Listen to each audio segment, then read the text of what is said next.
Welcome to this book of Toon and Victor about the Amsterdamse school project. This is the route we've made.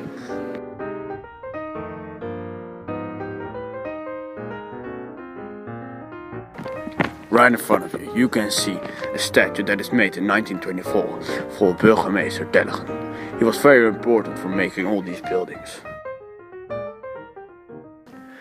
The roof tiles you see here are only decoration. The roof tiles on the side weren't needed, but it was a very handy and cheap decoration. I think it's very, very pretty. The chimney you see here is very special. This chimney is in line with the rest of the building. These houses around the circles are made for hard workers. It's very silent in this neighborhood, so that the hard workers could rest. The chimneys you see here are very special. They look like anvils. This was a library. This library was kind of like a church for the people who lived here. If you were a member of the library, you had to move out of the neighborhood. Here you see two kind of waves. The architects made these waves because ships were very important for Amsterdam. Because with the ships we could trade, and trading was really important. Here you can see a statue of Wieboud. Wieboud was a politician. He was very important because he also made a lot of things possible. These bricks were set in vertically. This isn't really possible, but the architects fixed it by making a wall behind it. On the balconies of these houses, you could see ladders. When you put all these ladders together, you could make the dageraad. Here you can see a bridge of Hilde Krop. Hilde Krop made a lot of bridges, and he's also one of the architects with the Amsterdamse school style. Here you can see that this building also looks a bit like a ship. Here you can see a statue of hard workers looking happy into the future. Here you can see some more decoration with roofing tiles. This is a little statue of Hilde Krop at the A building.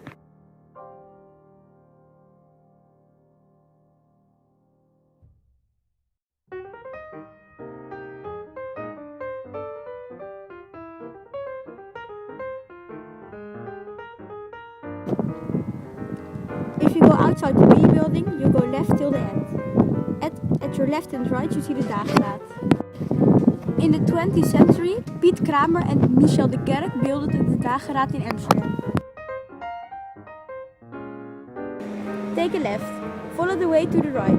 Take a right if you are at the Coöperatiehof. You see if you are at the roundabout the old library that now is called True.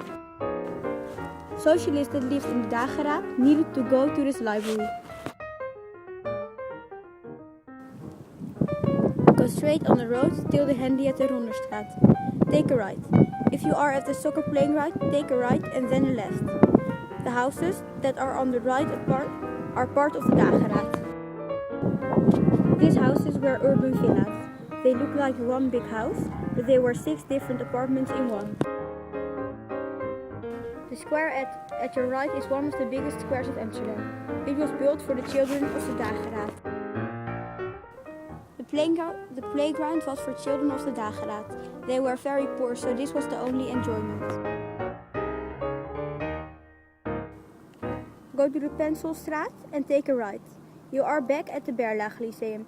This is also a special building. This is the end of the route.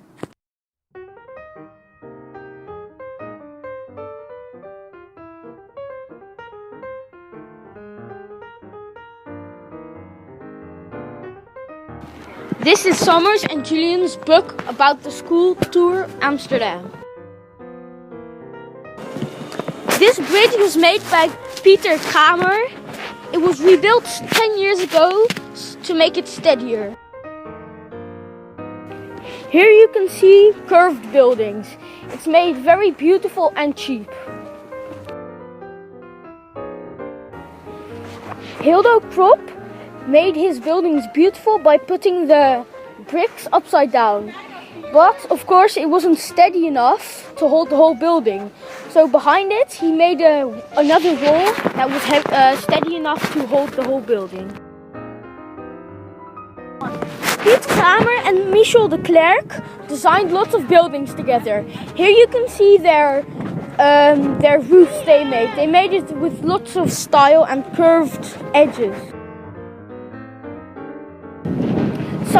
Some bricks in the walls were made vertical, just for style. Pieter Kramer and Michel de Klerk designed lots of things. Also these windows and doors. They gave them special edges and lots of special thingamajigs. This is a statue of Floor Wieboud.